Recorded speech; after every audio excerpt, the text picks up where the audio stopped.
Hello everybody, how's it going today? This is for another book review today, and I'm going to be going over this book here, The 7 Habits of Highly Effective People, by Stephen Covey. Um, this book literally, I think, has sold more than like a million copies. I think 2 million copies, and it's a really famous book around the world, basically. And it's been a life-changing book, though. This book has changed my life really a lot. Um, just with the importance of the understanding um, how effective people act and how effective people work, basically, right?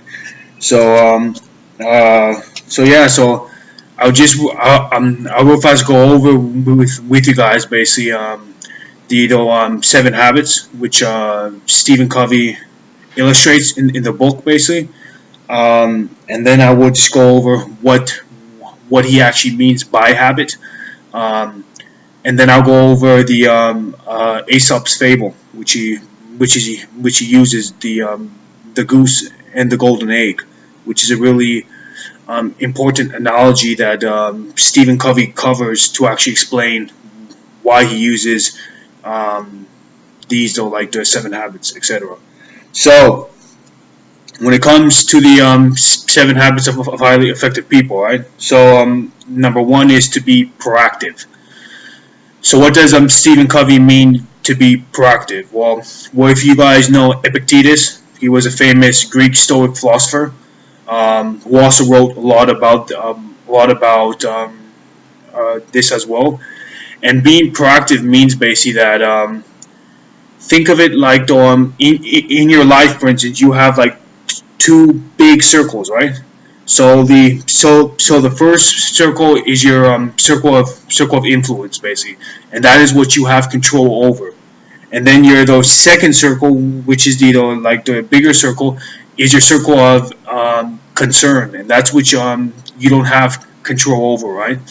So what Stephen Covey says is that by being proactive, that means doubling down on your circle of influence, right? Because as soon as you double down on that and you only focus on what you have control over, then your the circle of influence expands, basically, right?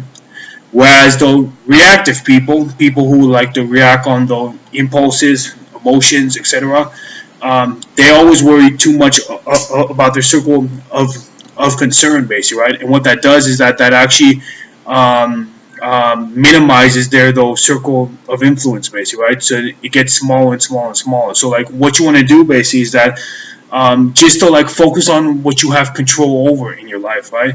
Now, of course, it's hard really because we are all emotional, social beings, and so we we will naturally be affected by what people tell us. But as long as you have that in mind, basically, right? Um, as what Eleanor Roosevelt said, no one can make you feel inferior without your consent, right? So as long as you have that in mind, basically, that everything within my circle of control, I have power over. I am the human being who has power over my life, basically, right? And so to focus on your circle of influence expands it. Now the second habit is beginning with the end game in mind. Um, Stephen Covey talks more like what Friedrich Nietzsche talked about. If you guys read his book, "Man Alone with Himself," I think it's called. And in the book, though, Nietzsche talks about he quotes, "Many people are obstinate about the path once it's taken, few about the destination." So same as what Nietzsche talked about. Stephen Covey says you want to start with the end game in mind, and then work your way through. Right now, is this the best, most effective habit, basically, of the going throughout your life? I'm not sure, because on the other hand, the antithesis of like starting with the end game in mind would be start with the beginning and then work your way through, right? Richard Branson talks a lot about this. He talks about forgetting the end game and starting with the beginning. Plato as well talks a lot about this. So as you guys can see, right, there's no right answer. You can either start with the end game in mind, or you can start with the beginning in mind and then work your way through. Number three would be putting first things first. What does he mean by that? He means priorities come first, right? So and that's really straightforward, right? The issue is that nowadays, right, with the modern world, right, we have become bombarded by advertisements, bomb, bombarded by distractions in life. Whether it's like the Facebook tweets, no, so whether it's like the Facebook replies, tweets, Instagram, etc. Right. But what Stephen Covey said is that effective people simply know how to put their though like priorities first in their list, and then they work down. So do what's most important first, and then if you have any time afterwards, then you do the rest. Less is more. Remember that, people. Less is more. And then, of course, number four, think win-win, right? So I've actually adopted this in my life, basically, right? So what I do now, for instance, like I'll give you guys like an analogy, right? Like, um, uh, well, think win-win. Let me see if I can pull out something. So, so when think win-win, for instance, right? It used to be that every time when I went to go grocery shopping, for instance, right, with with my girlfriend, right, she would either pay everything one time, and then I would pay everything another time, right? And of course, it's uneven balances based, right? Because sometimes I pay more, sometimes she paid more, right? So what I did, or what I have been doing really, is really when we go to the store, we actually split the bills basically. When it comes to grocery shopping, not saying when it comes to like going out, but when it comes to like grocery shopping, right? I just try to split the bills. That's why it's a win-win for the me and also her basically, right? And that's what it is basically. Another way of the thinking win-win, right, is to just never simply use people, right? As what the great philosopher Immanuel Kant said, right? With his Kantian fairness, right?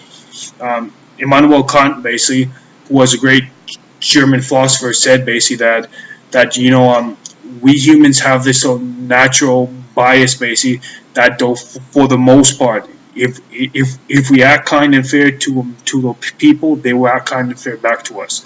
Now, of course, there are exceptions. I'm not saying um, people want to use you and etc. and stuff. It's gonna happen anyways. But for the most part, people are mainly fair.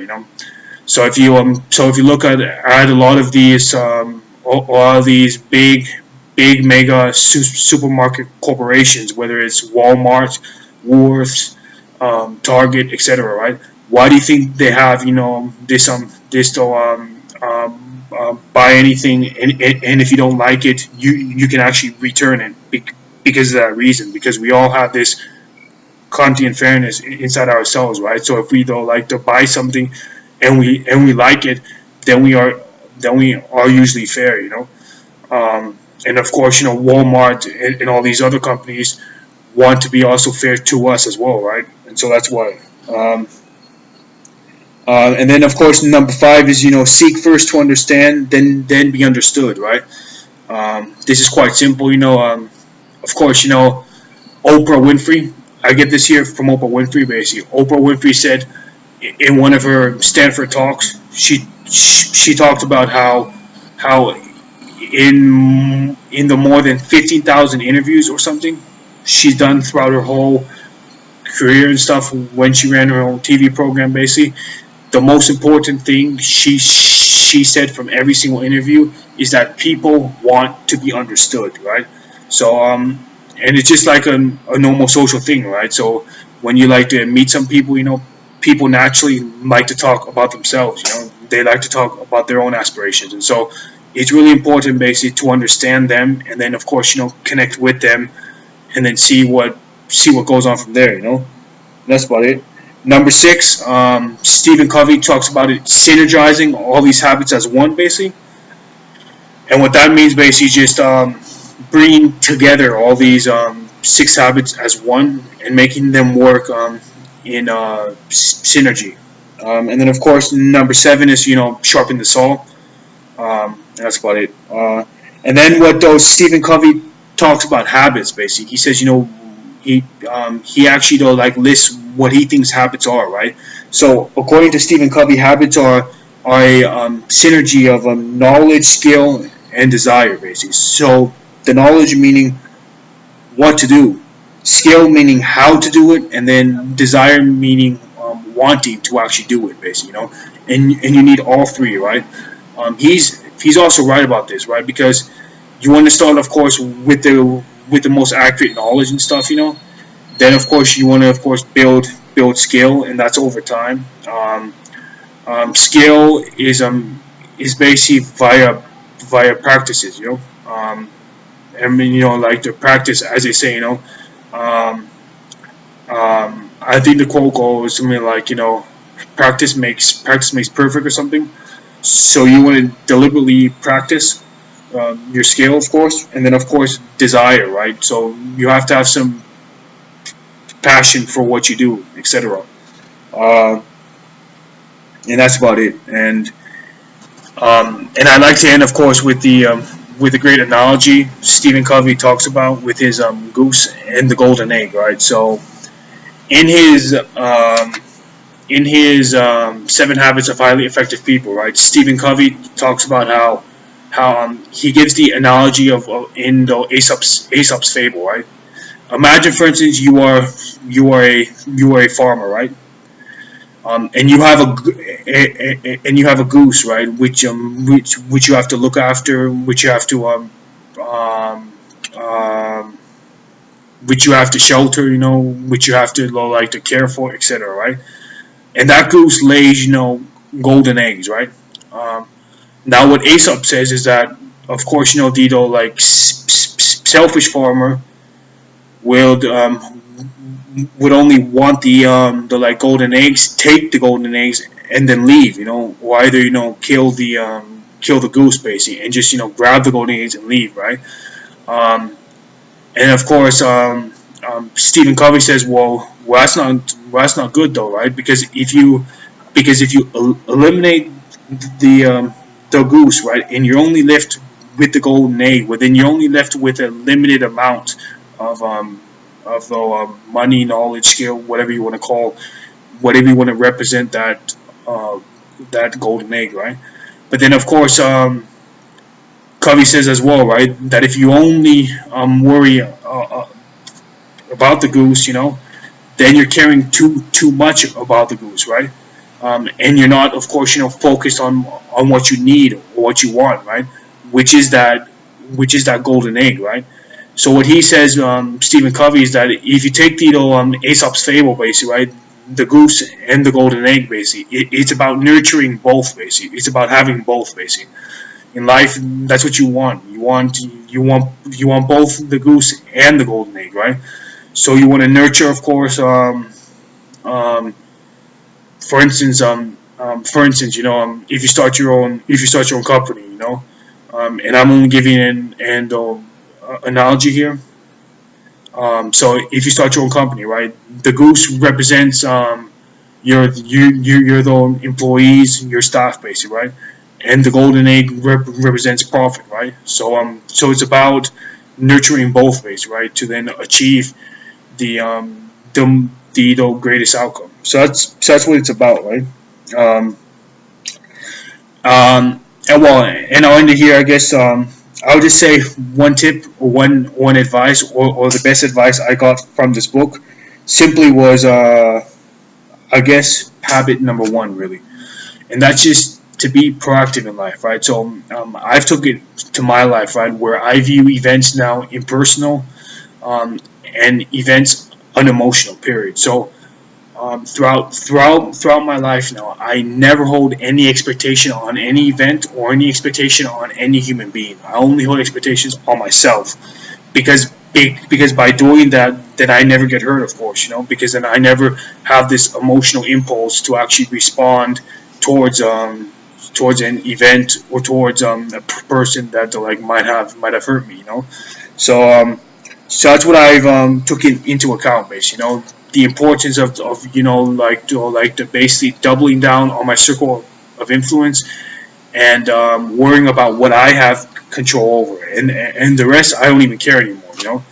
Um, Another way you can also do this is basically if you guys ever read Anti-Fragile by Nassim Nicholas Taleb, he talks about this importance of via negativa. Now, what does he mean by that? Well, what he means by that is that in life is about actually eliminating stuff, so that you're only left with the most important signal, and the rest can like go basically. And so if you don't adopt via negativa basically in this circle of influence model, you want to actually try to eliminate everything within your circle of control, of concern, and only be left with with which what you have control over, basically. And then of course work your way like from there, basically. And that's about it, people. Wonderful, and I'll see you guys on the next pay per view. Ciao.